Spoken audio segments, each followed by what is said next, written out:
They tied her hands with rough rope, dragged her to the edge of the creek, and forced her under the freezing water. The villagers whispered that if she floated, it meant the devil kept her alive. If she drowned, it meant she was innocent. Either way, she would never walk home. Others met darker ends. Some were buried alive, pushed into shallow graves as neighbors stood silently by, their faces pale with fear, but relieved it was not them in the earth. Some were bound to wooden posts, flames licking at their skirts while prayers rang out, not for mercy, but for cleansing. There were no screams loud enough to pierce the belief that these deaths were necessary. This was the grim fate of those branded as witches in the Appalachian Mountains, punishments designed not to reveal truth but to feed fear, to satisfy a community desperate to explain the unexplainable. Yet long before the first trial, long before the first grave was dug, whispers had already haunted these ridges, strange fires that burned without wood, voices carried through the hollows when no one was there, crops failing under clear skies, livestock found mutilated, their eyes missing, their bodies arranged in eerie patterns as though by unseen hands. The settlers, many of them descendants of Puritans and Scotch-Irish migrants, brought their beliefs with them. To them, the devil was not distant. It lurked in the forest shadows, in the fog that rolled down the slopes at night, in the eyes of women who knew too much or spoke too boldly. In an isolated valley, suspicion was often deadlier than disease. Stories spread of one woman, said to know herbs that cured fever when no doctor could.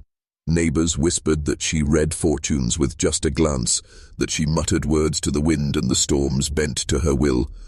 When the first child died suddenly, they came for her. She was dragged before a crowd, accused of consorting with demons. They did not ask for proof. Proof was never the point. Fear was enough. This is the dark history of the lost witches of the Appalachian Mountains, a story of fear, superstition, and the brutal punishments inflicted in the name of cleansing evil. Before we continue with the story and unspeakable secrets, I want to ask something important. This channel is not for everyone. Only the bravest souls who dare to confront the darkest chapters of American history. If you made it this far, you are not like most people. You understand some truths are too horrifying to ignore, no matter how much they disturb us. So hit that subscribe button and join our community of true mystery seekers. And tell me in the comments, what state are you listening from? Are you brave enough to hear a story like this from your own backyard? The hollow at night was never silent. Even when the cicadas stopped their song and the owls fell still, there were voices, soft, murmuring, and impossible to follow. Families shut their shutters tight, hung charms of iron nails above their doors, and prayed the voices would pass them by. These mountains were beautiful in daylight, but in darkness they twisted into something unwelcoming. Thick fog curled along the ridgelines, swallowing the trails, erasing landmarks, and leaving even seasoned hunters lost just a few hundred steps from home. Those who returned spoke of lights dancing between the trees, faint glimmers like lanterns carried by hands no living man could see. It was in this atmosphere of fear that accusations began to thrive. An unexplained illness in a child, a cow found dead in its stall, or a sudden frost destroying a season's crops, any misfortune could be pinned on someone in the community, and more often than not, it was women who bore the weight of blame. Margaret Hensley was one such woman. Widowed young, she lived on the edge of the valley, her cabin nearly swallowed by the forest. She knew how to treat fever with willow bark and how to ease childbirth with herbs gathered by moonlight. For years, neighbors sought her help in secret, grateful for her knowledge. But gratitude turns quickly to suspicion when fear poisons a community. When the preacher's wife fell ill with fever, it was Margaret they accused. They said her remedies had worked too well too often. They whispered that her prayers were not to God, but to something older, darker, hidden in the soil of those mountains. They claimed she walked the ridge at midnight, speaking with shadows.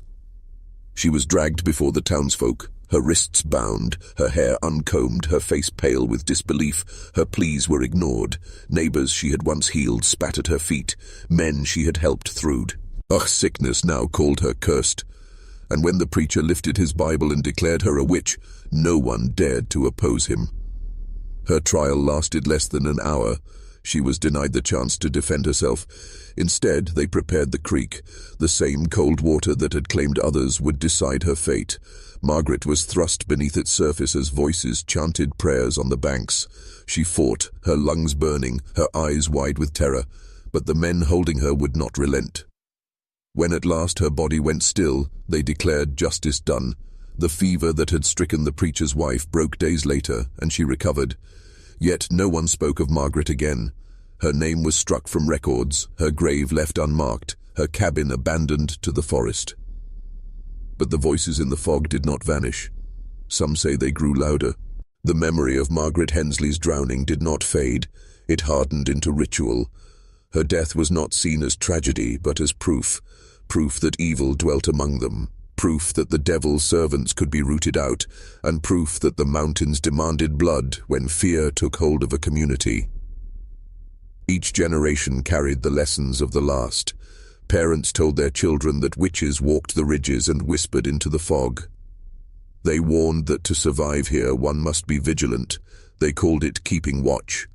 But beneath that pious phrase was something darker, a readiness to accuse, to punish, and to destroy anyone who stepped outside the invisible boundaries of their narrow faith. The rituals of fear became codified in strange practices. If a woman was suspected of witchcraft, her butter was tested. If it failed to churn, they said her spirit spoiled it. If milk curdled in a pail, they whispered her shadow had touched it.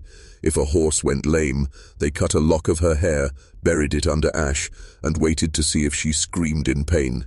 Every misfortune could be explained by a hidden hand, and every hidden hand could be punished. Men, too, were not safe. Old Joseph Mears, who lived alone after his wife died, was accused when his neighbor's fields flooded.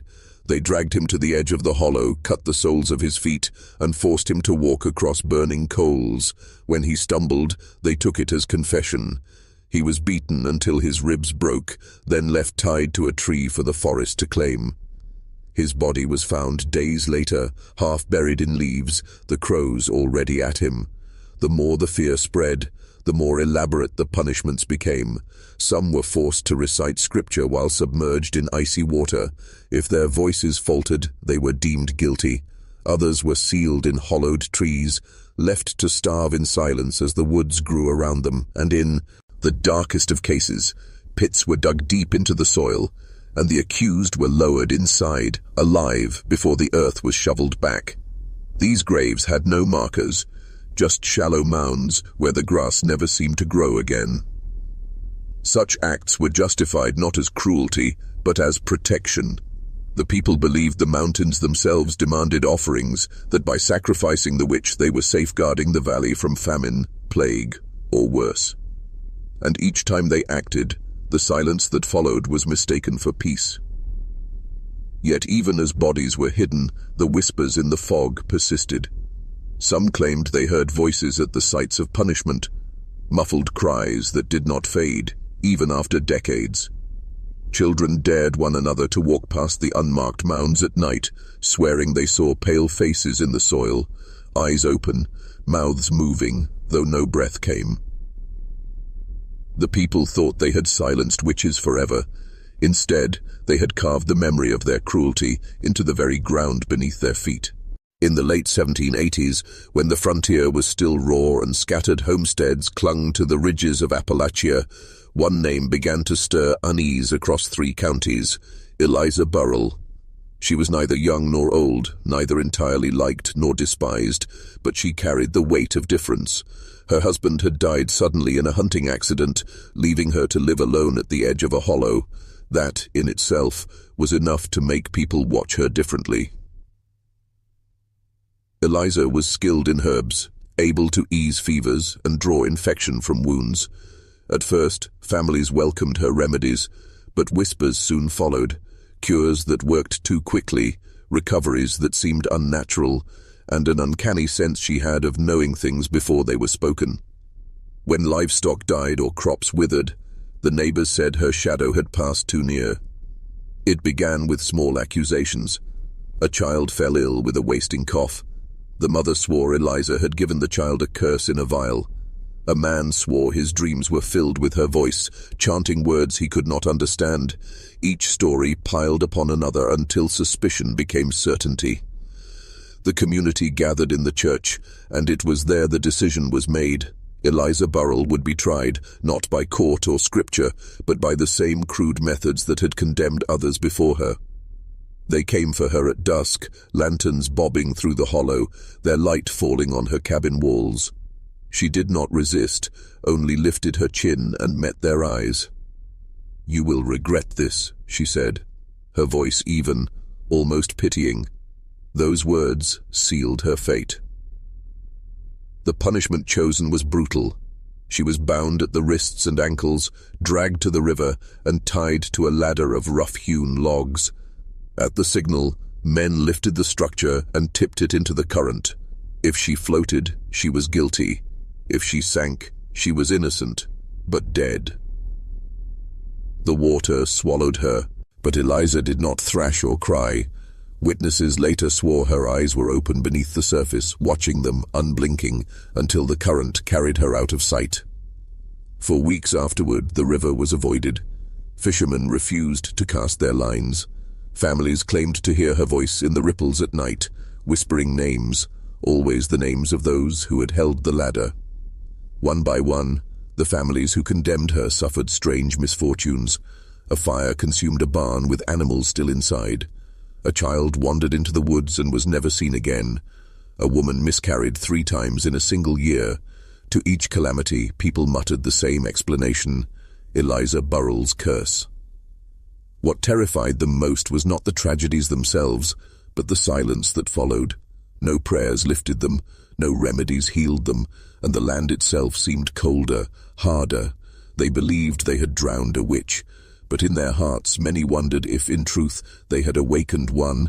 In the weeks after Eliza Burrell's drowning, the hollow never knew peace. Nights grew heavier, as though the hills themselves carried a weight they had never borne before. The river, once the center of life for washing, fishing, and baptisms, became a place of avoidance. Even the bravest men would not walk its banks alone. Stranger still were the sounds that filtered through the trees after sundown. A faint splashing, though the waters ran low. A woman's humming carried on the mist, though no voice could be traced. Families barred their doors early, lamps kept burning longer than oil could afford, and always whispers spread that Eliza's spirit lingered where her body had slipped beneath. But the fear of one witch did not lessen suspicion of others. In fact, it deepened it. Once a community has condemned one woman, the threshold lowers for condemning another. Soon, women with knowledge of herbs, or who lived on the fringes of society, found themselves under scrutiny. One such woman was Mary Talbot, a widow who kept bees and sold honey at the mill. For years she had been seen as harmless, if eccentric. But when 2 infants in the settlement died suddenly within a month of each other, whispers began. Had Mary's honey been poisoned? Mothers swore the golden liquid had carried a strange bitterness. The story twisted until even those who had never tasted her honey believed her capable of witchcraft. When a cow in the village was found dead, its body stiff and eyes wide as though frightened to death, the people turned to Mary. They dragged her from her cabin and bound her in the square. Unlike Eliza, she screamed and pleaded, swearing she was no witch. Yet the more she protested, the more certain the crowd became that she must be lying.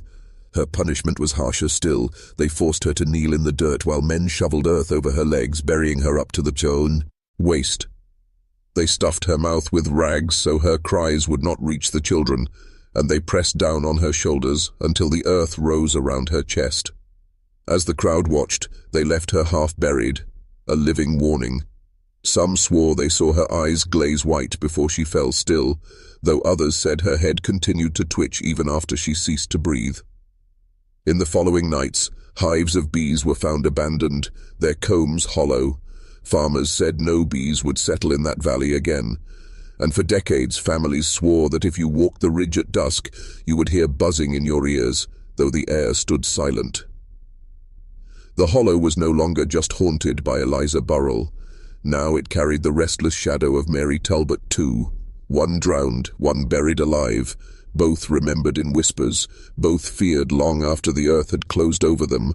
The village thought it had cleansed itself with Eliza's drowning and Mary's burial, but fear has a way of multiplying. Each punishment did not close a chapter, it opened another. Soon the people of the hollow began inventing rituals, desperate to shield themselves from the witches they imagined in every shadow. One such ritual was called the Silence of Stones. Whenever a woman was accused, she was forced to stand in the center of the square, her feet bound, her arms tied behind her back. Villagers would place smooth river stones into her mouth, one by one, until she could no longer speak. The belief was cruelly simple. If she were truly a witch, she would spit the stones out. If she remained silent, she would be carried to the woods and left to die beneath the trees. No written record tells how many endured this ritual, but the oral stories that survived are filled with terror. One speaks of a midwife named Abigail Cross, who had delivered half the children in the valley. When crops failed one bitter season, suspicion fell on her. They said she had cursed the cornfields with her hands.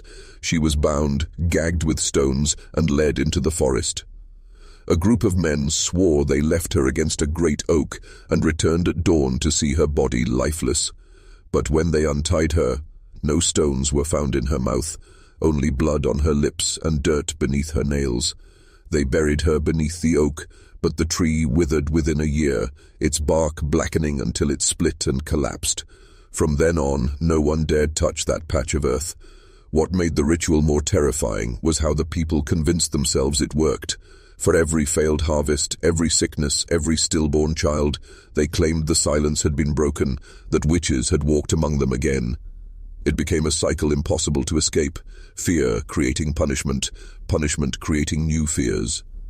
Even children now were not safe from the hysteria. Mothers taught their daughters to speak softly, to never show knowledge of herbs, to never walk alone at night. A slip of the tongue, a misunderstood laugh, could be enough to earn suspicion. Generations learned to live small, to keep their heads bowed, to survive in silence. And still, when the wind rushed through the valleys at night, it carried sounds like muffled cries, like stones clicking together. Villagers swore, the mountains themselves remembered. Some believed each stone left behind still carried the voices of the silenced women, whispering, waiting, restless beneath the soil. The hollow had become more than a place of settlement. It was turning into a graveyard of fear, layered with the suffering of women whose only crime was to live differently, to know too much, or to be born in the wrong time. By the turn of the century, long after the earliest punishments had ended, something darker remained in the valleys. Memory itself. The fear of witches did not die with the women who were drowned, buried, or silenced. Instead, it sank into the roots of families, passed down like an heirloom. Children grew up hearing the names of the accused whispered like forbidden words. Mothers told daughters never to trust their reflection in still water. Fathers warned sons never to walk alone at the edge of the woods at dusk.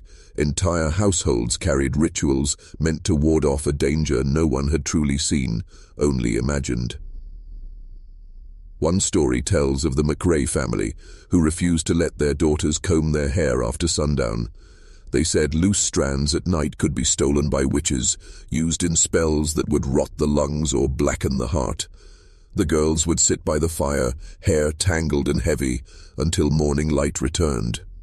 Another account describes the Thompson clan, who salted their doorways every Saturday night. They believed witches walked on the Sabbath's eve, testing every home for weakness. A single forgotten grain could invite ruin. When a fire destroyed their barn one winter, the family swore it was because a corner of the threshold had been left unguarded. But perhaps the most chilling inheritance was not ritual, it was silence. Families who descended from the accused lived with a shadow they could not name. Their children were told never to ask about certain grandmothers, never to repeat certain lullabies, never to speak of the oak tree where Abigail Cross had died. This silence, heavy and unbroken, shaped entire generations. It created a world where women learned to hide their knowledge, their voices, their independence. Some carried books of herbs and remedies, but only in secret, tucking them into walls or beneath floorboards where no curious eye could find them. What the villagers did not realize was that the fear of witches had made them witches themselves, not in the sense of spells or curses, but in the way their lives revolved around rituals, superstitions, and the invisible weight of belief. The line between victim and executioner blurred. Even today, when you walk through some Appalachian hollows, families will speak of bad blood or old curses without naming their origin. They say it is safer not to ask, safer to let the past rest. But the past never rests in the mountains. It seeps into the soil, into the timber of cabins, into the lull of the wind. And when a child asks too many questions, they are often hushed quickly, because in those valleys curiosity itself feels dangerous, like the first spark of a fire that could burn everything down again. The valley people believed evil could not be fought alone. One family's suspicion quickly became the burden of the entire settlement. If a girl laughed strangely, if a boy spoke in his sleep, or if an old widow lingered too long by the well, the village would gather, silent, watchful, waiting. These gatherings often began at dusk, when the hills turned purple and the first lanterns flickered to life. Neighbors would arrive without invitation, carrying pitchforks, axes, and Bibles, their breath clouding in the cold mountain air. It was not a trial in any true sense. There were no lawyers, no defense. Only accusation and judgment carried on whispers. The accused was placed at the center, sometimes bound, sometimes forced to kneel in the dirt. Mothers clutched their children close, telling them to watch and remember, because remembering was survival. Men spat into the soil, crossing themselves, while women muttered prayers. The air always felt heavier on these nights, as though the mountain itself was listening. One ritual stood out among them, the well test. Believed to reveal a witch's truth, the accused was forced to stare into the water of the community well. If their reflection trembled, if their breath disturbed the surface, or if an image appeared distorted, the crowd declared guilt. Of course, lantern flames and restless hands always made the water move. No one ever truly left the well innocent. Children spoke of these nights for years after. They remembered the shouts, the cries, the smell of burning pitch. But what haunted them most was not the punishment itself. It was the silence before it began. The moment when everyone stared at the accused and the accused stared back, knowing the outcome was already sealed. For some, these gatherings became a kind of theater. The valley had little in the way of entertainment, and fear itself became a grim spectacle. Families who once prayed together now stood shoulder to shoulder in judgment, united by suspicion. What had begun as survival hardened into ritual, a performance repeated again and again until it no longer felt strange. But beneath the chanting, beneath the firelight, there was something far more dangerous. The hunger of the crowd. Fear was not the only reason they gathered. There was excitement, a thrill in pointing to someone else and saying, "There, that is the danger, not me." The accused became a sacrifice, not to God, but to the villagers' own need for control in a world that felt wild and ungoverned. These communal punishments were never written into law, but they left scars deeper than any statute could. They were carved into memory, into the marrow of families, into the legends that still echo in the Appalachian hollows today. Long after the fires had gone cold and the crowd had returned to their cabins, something lingered. Villagers spoke of strange sounds drifting through the valleys, low, mournful cries that rose like hymns and settled like curses. They called them the night songs, voices that were said to belong to the witches who had been punished or the kin who mourned them in secret. These sounds were not carried by any single mouth. They rolled across the ridges like smoke, sometimes so faint that only the restless heard them. Other nights the cries came strong, breaking through the dark in unison with the hoot of an owl or the cracking of branches. Those who dared to listen swore they could make out words, ancient prayers twisted into something unholy, names repeated over and over like a summons. For mothers, The night songs were warnings. They told their children never to wander after sunset, never to follow the sound, no matter how human it seemed. Some claimed the voices lured people into the woods, never to be seen again. The unlucky few who returned came back different, quiet, watchful, with eyes that never settled. Others whispered that the night songs were not curses at all, but confessions. That the punished witches, buried beneath roots and stone, were calling out their side of the story, truths no one wanted to hear. Were they innocent, wrongly condemned? The voices left no answer, only an aching question that gnawed at those with guilty hearts. Elders told of one man, Silas Greaves, who had attended dozens of the punishments and never showed remorse. One winter night his wife woke to hear him singing in his sleep. The words were not his own, she said, but the same chants muttered by women at the stake. By spring, Silas was gone, his body found in the woods, lips blue, throat raw as if he had sung until his last breath. The night songs became a second trial, one that no fire or rope could end. Every man who had raised a torch, every woman who had nodded in silent approval, feared that the voices would come for them too. Guilt became a haunting, one that did not end when the accused were gone. Some believed the mountains themselves carried the sound, that the stone ridges remembered every cry, every scream, and released them when the air grew heavy. To this day, locals say that if you stand alone in certain hollows at night, you will hear those voices, not imagination, not the wind, but memory, alive, echoing through the Appalachian dark. Among the old tales whispered in the valleys, one punishment stood apart from all others. It was not the drowning, nor the hanging, nor the stake. It was something far more deliberate, far more cruel. They called it the burning circle. Unlike the frenzied crowd spectacles, this punishment was quieter, almost ritualistic. The accused witch was taken at dusk to a clearing where the ground had been swept bare. Townsfolk would gather around, forming a wide ring with torches in their hands. Then, with a slow, methodical precision, they would place those torches into the soil one by one, until a glowing circle of fire surrounded the accused. The condemned stood barefoot inside, unable to escape. Step too close, and the heat blistered the skin. Try to run, and flames leapt to block the path. There was no rope, no chain, just fire, closing in with every passing hour. The punishment was meant to do more than kill. It was meant to break the will. As the night dragged on, villagers claimed to hear screams turn to prayers, prayers turn to curses, and curses turn into a silence so heavy it weighed on the chest. Sometimes the victim collapsed from exhaustion before the flames reached them. Other times, desperate, they tried to leap through the fire, only to be dragged back by waiting hands. For the crowd, it was not enough to see death. They needed proof that fear itself had crushed the spirit of the witch. Only then did they believe the curse was lifted. What made the burning circle unforgettable was its slow cruelty. Children were made to watch, told it was a lesson in how evil met its end. Women clutched crosses. Men spat into the dirt as though sealing their righteousness. Yet even as they convinced themselves of justice, unease lingered. What if in their cruelty they were not cleansing the land but damning it further? Stories spread of strange happenings near sea clearings long after the flames had gone cold. Cattle refused to graze where the circles had burned. Hunters lost their way at the tree line, hearing footsteps that weren't their own. And on certain nights, travelers swore they saw rings of faint fire glowing where no torch had been lit, as though the earth itself remembered the ritual.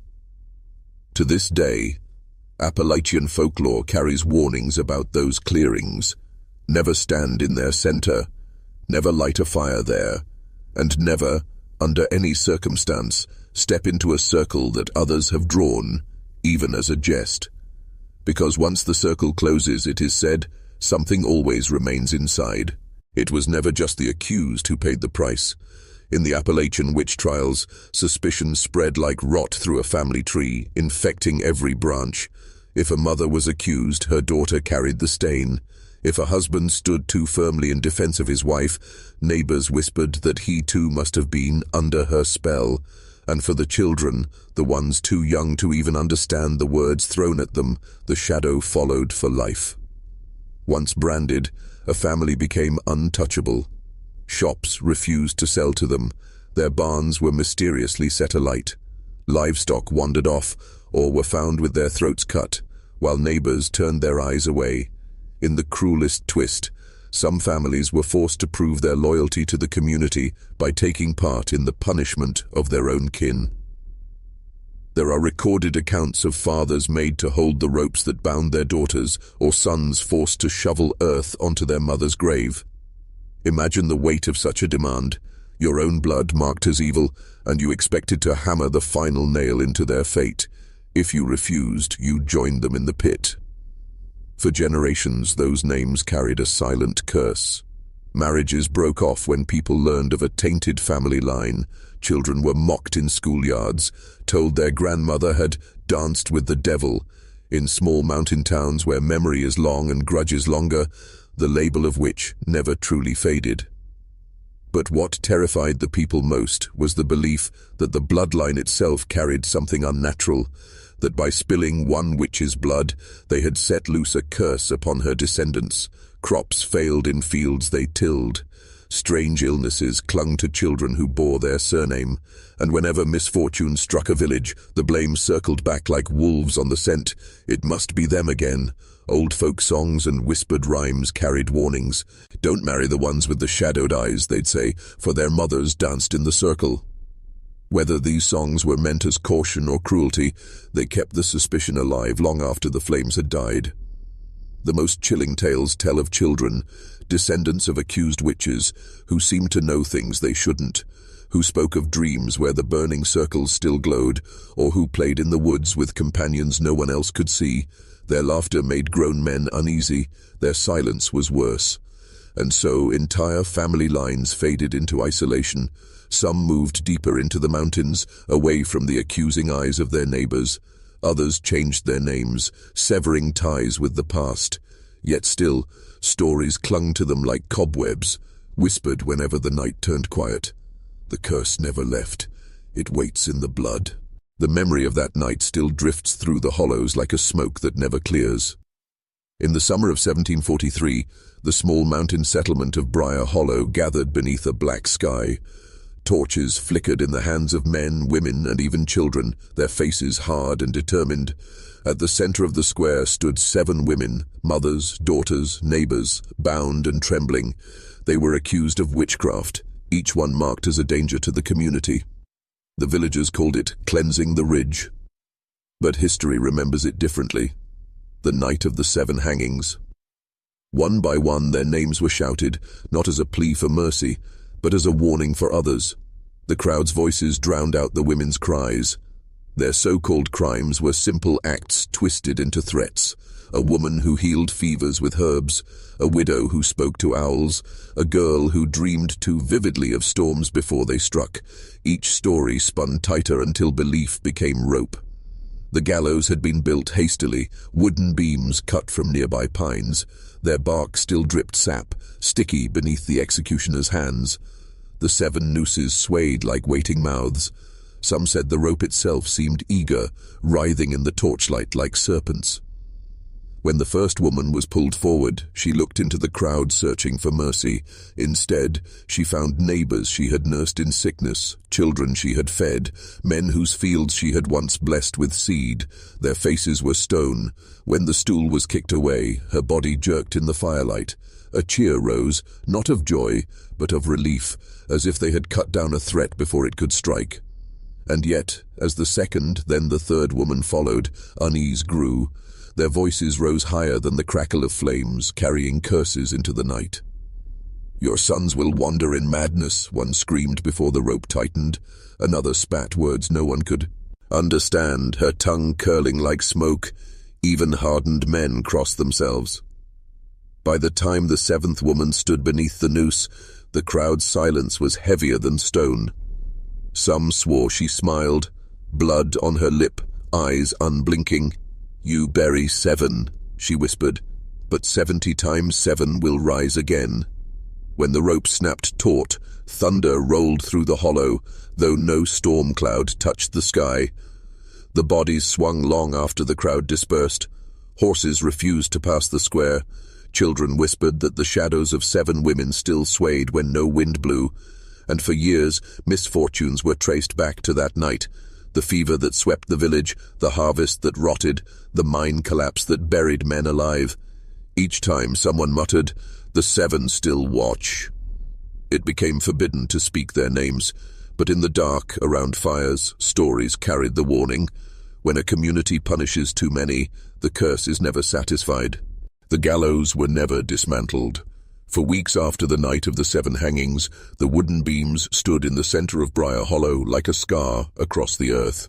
At first, the villagers ignored it, treating it as nothing more than timber. But soon, whispers began. Children swore that when they crept close at dusk, the wood carried marks that hadn't been carved by human hands, symbols etched deep into the grain, twisting shapes that resembled stars, eyes, or roots stretching downward into the soil. By morning, some of these carvings faded, as though the wood itself swallowed them in the night. Others remained, growing darker each day, like bruises in the timber. The ropes told their own story. After the executions, the villagers had cut them down, meaning to burn them with the women's belongings. But no flame would catch. The fibers smoked, blackened, but refused to crumble into ash. In frustration, the ropes were buried beneath the gallows. From then on, no grass grew there. Even in spring, when the ridge bloomed with dogwood and mountain laurel, the earth beneath the gallows stayed bare and dead. Old diaries from the settlement describe strange sounds at night, the creak of ropes swaying when no wind stirred, whispers like women arguing softly, rising from the ground. One man claimed he heard footsteps circling his cabin, bare feet dragging through gravel. When he opened the door, nothing stood there, only faint impressions in the dirt, leading back toward the gallows. Years passed, but the structure remained. Men who tried to tear it down found their tools splintered, their hands blistered, or their oxen refusing to move. The gallows seemed to defy destruction, as though bound by something more enduring than wood and rope. And then came the sightings. Travelers spoke of figures seen swaying in the air long after the bodies were gone. Black shapes suspended, from invisible ropes, twisting against a sky full of stars. A hunter swore he saw 7 shadows in the trees, each one turning slowly, as if hanging. He left the mountains the very next day, and never returned. The village learned to live with the gallows. They built fences around it, then avoided the square altogether. Markets moved elsewhere. Marriages and baptisms happened in private homes rather than the church that stood too near the cursed beams. Even so, no one escaped its pull. Misfortune clung to Briar Hollow. Livestock sickened, wells turned sour, and always the elders muttered, "The 7 still watch." By the time Briar Hollow itself began to vanish, families moving away, cabins collapsing into moss, the gallows were the only thing left standing, blackened by time, warped by weather, yet untouched by decay. A relic that refused to rest, a warning carved into the bones of the mountains. Briar Hollow was never abandoned in a single night. It bled out slowly like a wound that refused to heal. Families began with excuses. The soil's no good, or the deer have gone elsewhere. But everyone knew the truth. They were leaving because the village itself had grown wrong. It started with sickness. Children woke in the night gasping, swearing they heard voices whispering beneath the floorboards. Chickens laid eggs streaked with red, as though touched by blood.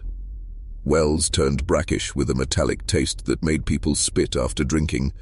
No herb, no prayer, no doctor from the lowlands could explain it. One family left quietly after their youngest son vanished. He had been playing near the fence that enclosed the gallows, his laughter echoing across the ridge. When his mother turned her head, he was gone. Search parties combed the woods, the hollows and the creek, but found only a single small shoe, wedged into the earth beneath the beams. His parents didn't stay another day. They packed a cart by lantern light and rode off before dawn, never saying goodbye. Their absence started a wave. Soon, cabins emptied one by one.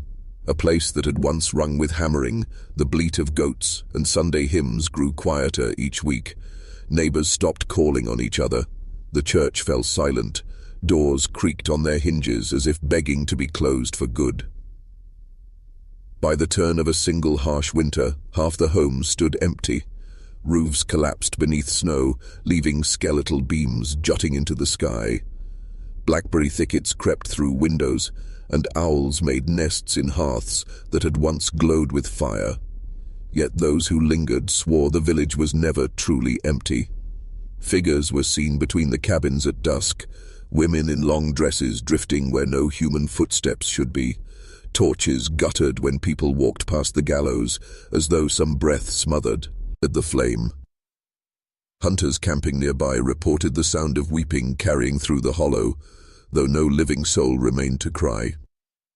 When the last family finally left, dragging their mules along the ridge, they claimed they heard singing follow them, a woman's voice carrying a melody old as the mountains, fading only when they crossed into the next valley. They did not look back. After that, Briar Hollow ceased to exist as a village. It became a ghost in maps, a name spoken in past tense. Only the gallows remained standing in the square, tall and terrible against the sky, like a marker over a graveyard with no stones. And to this day, those who know the legend say, if you walk where Briar Hollow once stood, you can still hear the sound of children playing, a church bell tolling, and the soft creak of ropes swaying in the night breeze. Briar Hollow may have vanished from the map, but it never disappeared from the minds of those who lived near it. The Appalachian Way has always been one of memory. Stories passed down around firesides, whispered to children not as bedtime tales but as warnings. And so, long after the cabins rotted into earth and blackberry brambles took their place, the legends of the witches endured. Old folks in nearby towns would shake their heads if anyone asked about the hollow. Don't go near there, they would mutter, not unless you want company you can't shake. To the children it was spoken like a curse. Walk past the ridge after sundown, and you'll never find your way back. The path will twist, the trees will close, and someone will walk behind you, though you'll hear no footsteps. Some said the witches' spirits never forgave what was done to them.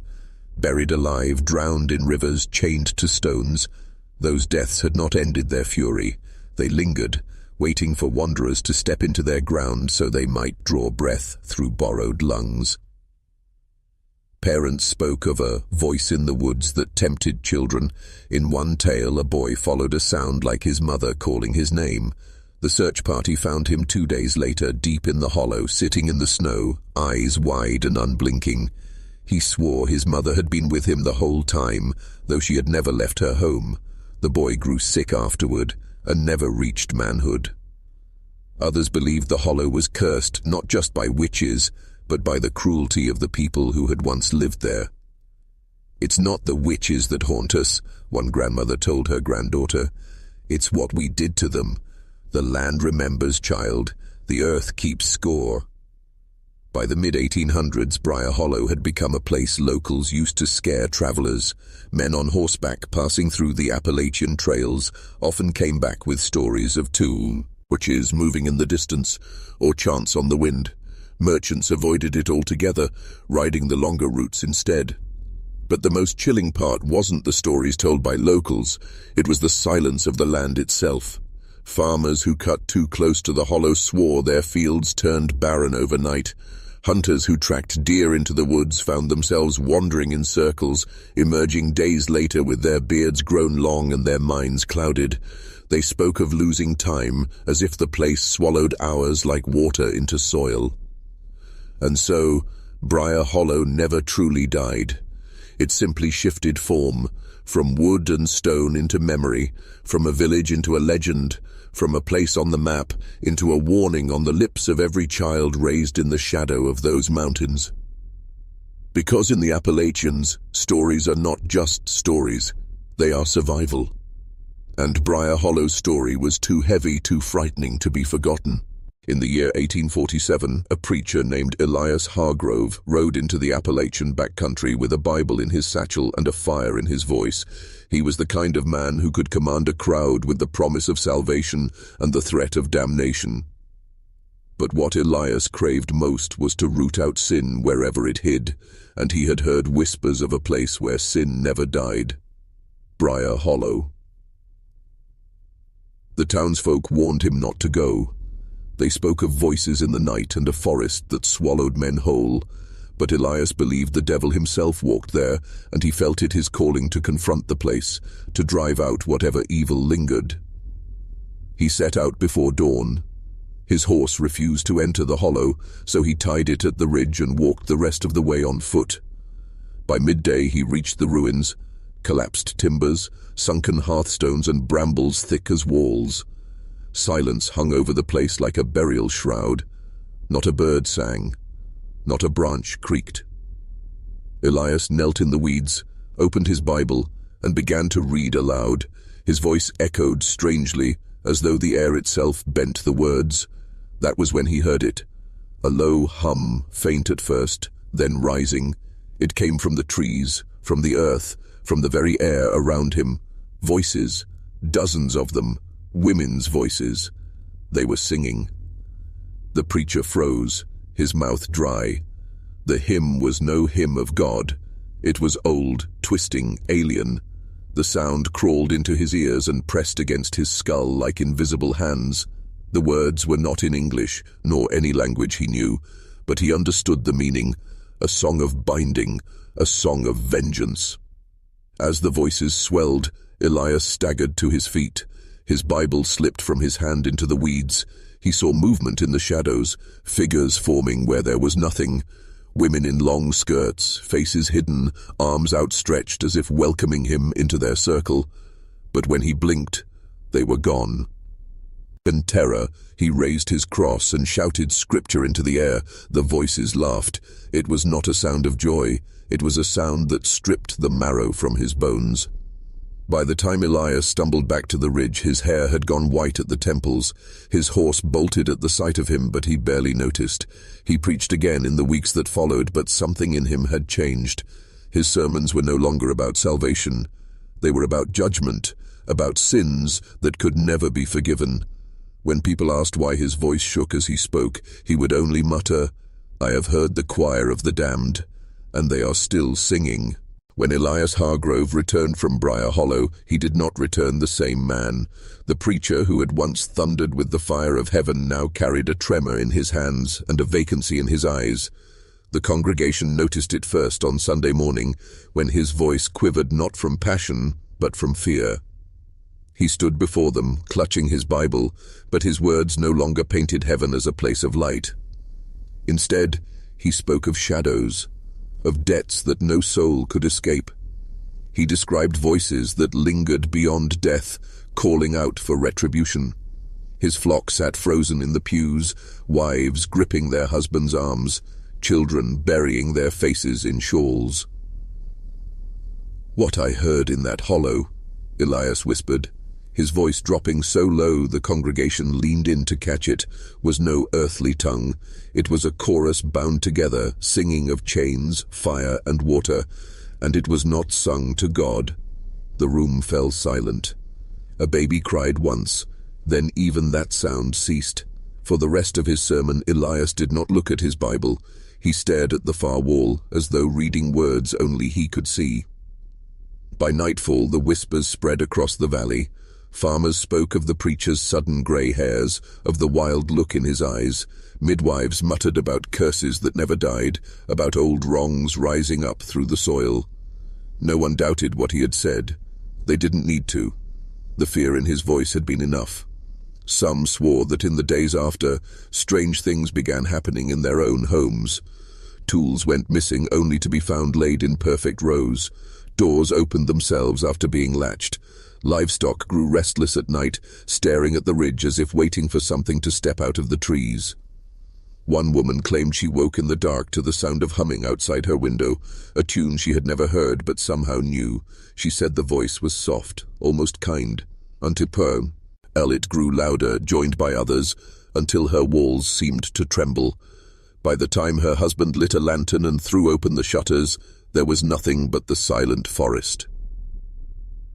The townsfolk no longer spoke of Briar Hollow as a cursed place to be avoided.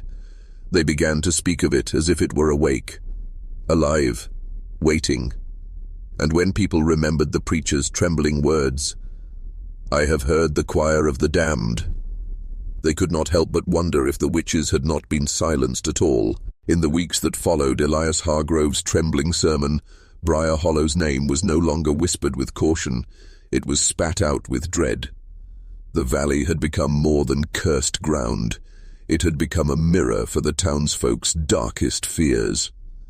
The women were the first to change their habits. Mothers tied red ribbons above the cradles of newborns, saying it kept wandering spirits at bay. Old grandmothers, their fingers stiff with age, drew salt lines across doorsteps each night before the lamps were snuffed. If a chicken refused to lay or a cow refused to rise, the blame was no longer weather or illness. It was the hollow reaching out.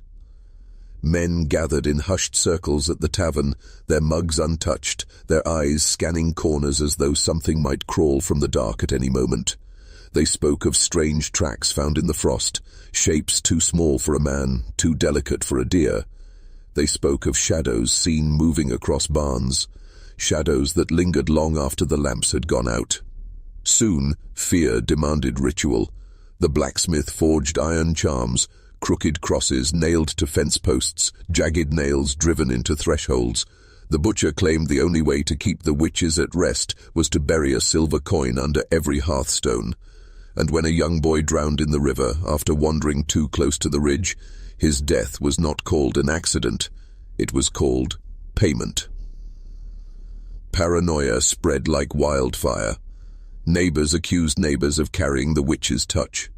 A widow who lived alone found strange marks carved into her door, symbols she swore she had never seen before. The next morning she was gone. Some said she had fled in the night. Others said she had been taken, claimed by the very witches she was accused of serving. By now, Elias Hargrove was a ghost of the man he had once been. He walked the town with his Bible clutched to his chest, his lighted eyes moving in constant prayer. Yet even as he prayed, he began to say things that chilled the blood of those who listened. He told them the punishment of fire and water had not been enough, that the witches had not died at all, but had been bound in a pact that no earthly hand could break. "The hollow remembers," he murmured in the street one night, while townsfolk huddled around him. "It calls for balance. For every stone we laid, for every grave we filled, the hollow waits for something in return." From that moment, fear ceased to be private. It became communal. Families no longer spoke of superstition as silly tales. They lived it, shaping their days around charms, rituals, and whispered warnings. The town itself had become an extension of the curse, its people the jailers of a secret they barely understood. And in the Appalachian winter nights, when the wind cut sharp through the trees, it often carried with it the faint sound of singing. It began with whispers about Martha Cleaves. She was a quiet widow, known more for her herbs than her company. Folks said she could cure fevers with teas, calm a restless child with poultices, and knew which roots to dig in every season. For years, her skills were tolerated, even respected, but as the fear thickened, her gifts no longer looked like blessings, they looked like proof. When a farmer's daughter fell ill with a fever that no prayer could touch, the mother swore she had seen Martha walking past their fields just before the sickness began. Others recalled nights when her cabin window glowed long after midnight, her silhouette bending over jars and bowls. The conclusion came quick. Martha was no healer. She was a witch. The townsfolk gathered by torchlight, a crowd heavy with suspicion and rage. The blacksmith, who had once traded her bread for remedies, now spat on the ground when her name was spoken. The butcher declared that the hollow had claimed Martha, that she had become its servant. Elias Hargrove stood in the center of the mob, pale as bone, and gave no word of defense. Martha was dragged from her cabin, her hair wild, her hands bound. She begged no mercy, only shouted her innocence, her voice trembling but firm. "I've done nothing but heal you," she cried. "Your wives, your sons, you'd all be cold in the ground without me." But the crowd was deaf to reason. The hollow had planted a truth in their minds, and no pleading could uproot it. They hauled her to the riverbank, the same waters where the drowned boy's body had been found days before. The ice along the edges cracked as they tied stones to her wrists and ankles. "If she drowns," someone muttered, "she was innocent. If she floats, the hollow will claim her." Martha's eyes widened as she realized the cruel trap. She cried out once more, but her words were swallowed by the wind. The crowd put her shed, and her body splashed into the black water. The river swallowed her fast, stones dragging her down. For a moment, the only sound was rushing water and the creak of the ropes that held her. Then silence. Long, terrible silence.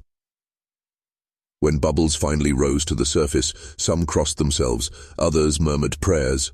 None spoke of her innocence. Instead, they said the hollow had taken what it demanded. But that night, as families returned to their cabins, doors bolted tight, a sound echoed faintly across the ridge. A woman's voice, low, wet, and unbroken, carried on the winter wind. By morning, Martha Cleaves should have been forgotten, just another woman drowned under suspicion, erased by fear, but instead, her absence seemed to poison the hollow even more. Children claimed they heard a knocking at their doors in the dark, 3 soft raps followed by silence. Livestock were found dead in their pens, eyes wide open, jaws stiff as if they had choked on water. And one farmer, returning from the woods, swore he saw wet footprints leading up from the riverbank to his very doorstep, though no one was there. The villagers had convinced themselves Martha was guilty, but the truth gnawed at them. If she had drowned, wasn't that proof she was innocent? Some whispered it over cooking fires, careful that no neighbor overheard. Others shook their heads and said, "No, the hollow hides its servants well." Elias Hargrove, who had been silent during the trial, found himself pacing the church steps night after night. He confessed to the preacher that he dreamed of Martha standing by his bed, her face dripping with river water, her lips forming words he could not understand. "She stares, but she doesn't breathe," Elias muttered, trembling. "And when I wake, the sheets are damp." The preacher urged him to pray harder, but even the church felt unsafe. Candles flickered out without reason. Hymns faltered on the tongues of the faithful. It was as though Martha's spirit, or something wearing her shape, had joined the hollow's whispering choir. By the week's end, fear became madness. Women avoided fetching water at night, afraid a pale hand would reach from the depths. Men kept knives by their pillows. Children were warned never to speak Martha's name, as if her memory itself could summon her. But then came the most terrifying sign.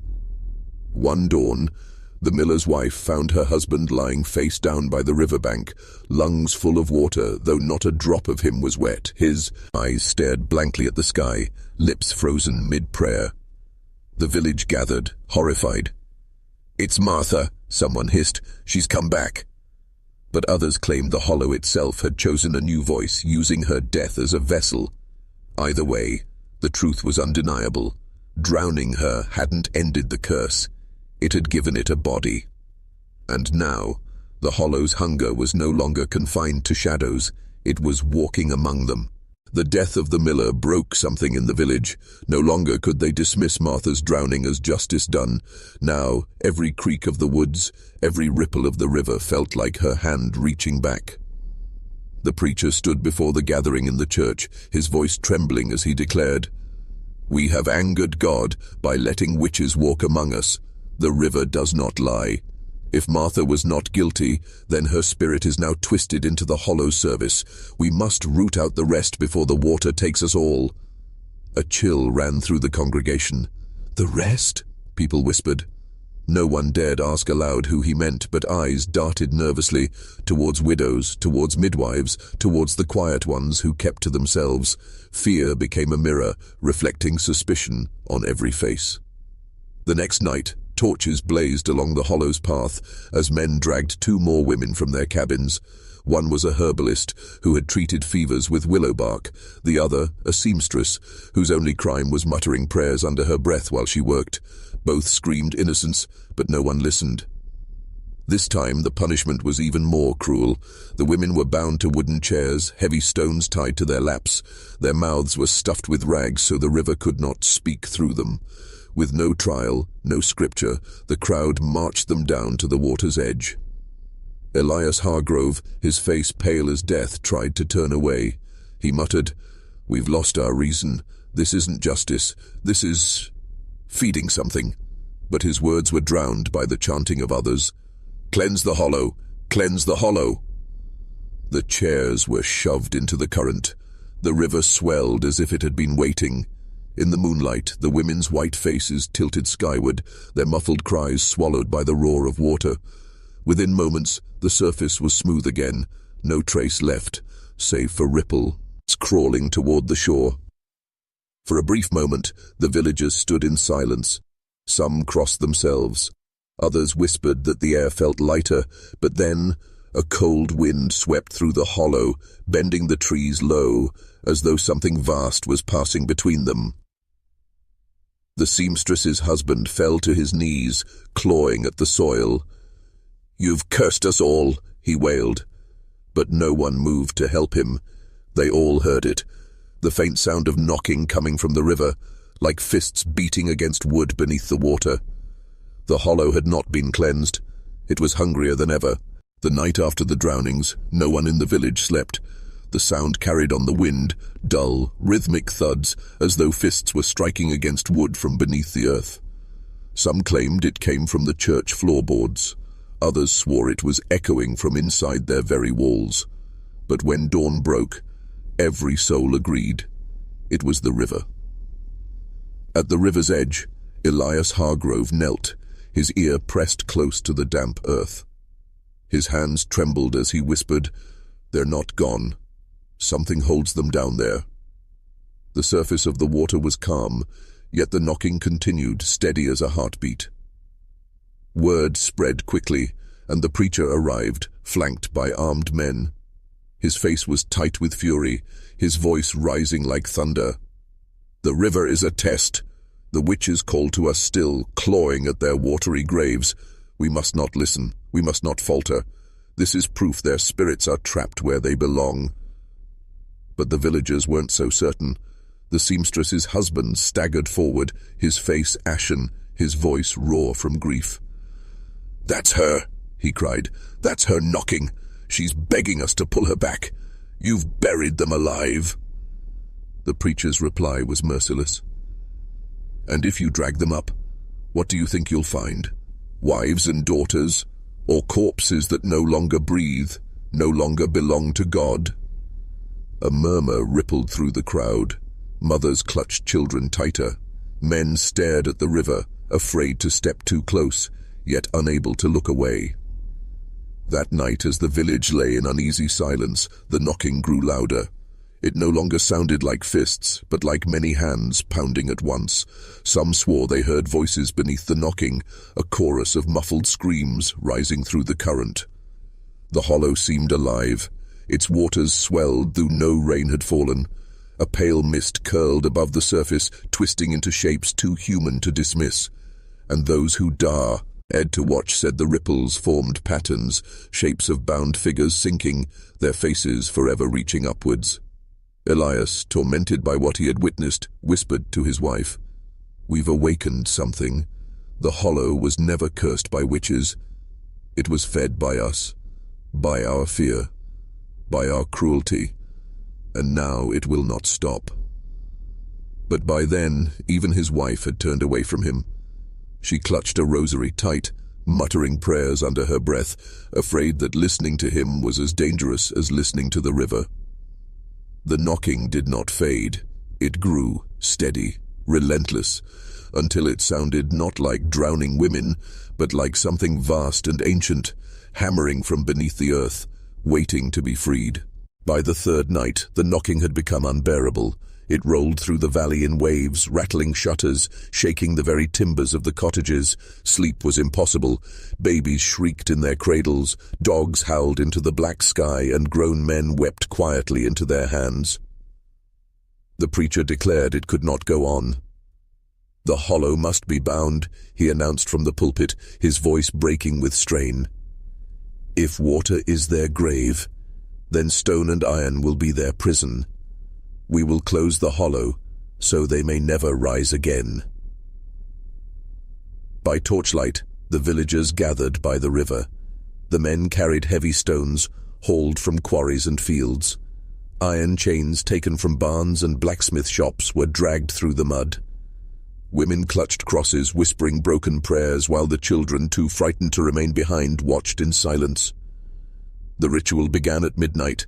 The preacher led them in song, his voice trembling as the villagers lowered stones into the water, building a barrier across the hollow.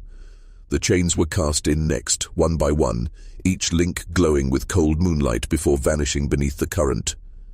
But as the last chain disappeared, the water erupted. The mist rose higher, twisting violently into the forms of bound women, wrists tied, mouths gagged, faces contorted in silent screams. The crowd recoiled in terror. Some ran, stumbling in the dark. Others froze where they stood, unable to look away. The knocking grew louder, furious now, as though hundreds of fists pounded against the riverbed. And then all at once, silence. The water stilled. The mist dissolved. The hollow lay dark and quiet, as though nothing had ever happened. The preacher raised his arms triumphantly. "It is done," he proclaimed. "The curse is bound. The hollow is sealed." Yet not everyone felt relief. Elias Hargrove stood at the edge, staring at the stones and now protruding from the river's surface. His face was pale, his voice hollow. "You don't bind spirits," he whispered. "You feed them." But no one listened. The villagers dispersed into the night, clinging to the fragile hope that their nightmare was over. The preacher's words became their shield, though in their hearts they knew better. And in the small hours, long after the torches had burned out, the knocking returned. This time, softer, almost like a heartbeat. The hollow was no longer simply a river. It was alive, chained and buried, but alive. At first, the villagers believed they had succeeded. The hollow was quiet. The river flowed without mist or whisper, and for 3 nights no knocking echoed across the valley. Children played outside again. Mothers swept their porches in sunlight. Even the preacher dared to smile. But the silence did not last. It never does. On the 4th night, Hannah Dobbs woke to a dripping sound in her bedroom. She thought it was rain leaking through the roof, but when she lit a candle, she saw water spreading across the floor, thick and black, like river silt. In it, bare footprints appeared, one after another, leading to the edge of her bed. She screamed. Her husband burst in, but by the time he lit a lantern, the water was gone. Only the faint smell of wet earth lingered in the room. Elsewhere, children began waking with bruises around their wrists, as though rope had bound them in their sleep. They cried that women with hollow eyes leaned over their beds, whispering, "You did not bury us. You freed us." Then came the knocking, not from the hollow, but from inside the villagers' homes, sometimes from the attic, sometimes from beneath the floorboards, sometimes, most terribly, from within the walls themselves. The sound was soft at first, deliberate, as though someone were tapping to see if the boards would break. Elias Hargrove, who had warned them that binding was feeding, was the first to speak aloud what others feared. "The hollow has followed us. It is not chained to the river. It is chained to us." Fear spread like wildfire. Families slept with candles burning through the night, yet the flames only cast shadows that moved when no one was near. Some villagers abandoned their cottages altogether, retreating to barns or caves, but no matter where they fled, the knocking always found them. The preacher grew desperate. He led midnight prayers, demanded fasting, even had Vita in lagers burn their belongings in hopes of breaking the curse. Nothing worked. The more they prayed, the louder the knocking grew. By winter, the valley had become a place of whispers and sleepless nights. Children no longer laughed, men refused to walk alone after dark, women woke with mud beneath their fingernails, though none could explain why. The hollow was not sealed. It had spread into their homes, into their dreams, into their very blood. And still, the knocking never stopped. By the turn of spring, the valley was unrecognizable. Once fertile fields lay abandoned, roofs sagged on cottages that no longer held laughter. What had begun as whispers of witches ended as a silence too heavy to bear. No one spoke of leaving, though many wanted to. Something unspoken chained them to that soil. Perhaps fear, perhaps guilt, perhaps the unseen grip of the hollow itself. The knocking had changed. It was no longer random, no longer the timid taps of ghosts. It had grown rhythmic, deliberate, as if some vast, unseen heart pulsed beneath the valley, echoing through beams and stones. At night, villagers felt it in their bones. Children cried that it matched the beat of their own hearts. And then came the disappearances. One by one, families were simply gone. A neighbor's window left open, a pot still simmering on the fire, but no voices, no footsteps, no trace of struggle. Just absence, as though the earth had quietly swallowed them whole. The last account we have is from Elias Hargrove himself. His journal, discovered years later, describes the final days in chilling detail. He writes of villagers waking with mud-packed mouths, of voices humming beneath the floorboards, chanting words no one understood. He writes that the hollow was not a place but a hunger, that it had never been the witches' prison at all, but their seed. And now the seed had sprouted. The last page is smeared with water stains, but the words remain clear. They thought drowning would silence them. They thought chains would hold them. But we were the ones buried alive. Not them. Us. After that, no more words, no more villagers. Only the valley, empty, abandoned, overgrown. Years later, travelers passing through the Appalachian trails told of strange sounds at night, muffled knocking in the ground, or footsteps that matched their own. Some swore they saw pale women standing by Tao, riverbank, hair dripping, eyes unblinking, always watching, always waiting. Even now, old families in those mountains speak of the curse. They say the hollow was never sealed, that the witches never left. They linger, not in one place, but wherever fear gives them breath. And so the story remains, buried but never gone. A curse that could not be drowned, could not be burned, could not be buried. A curse that lives still in the forgotten valleys of the Appalachian Mountains.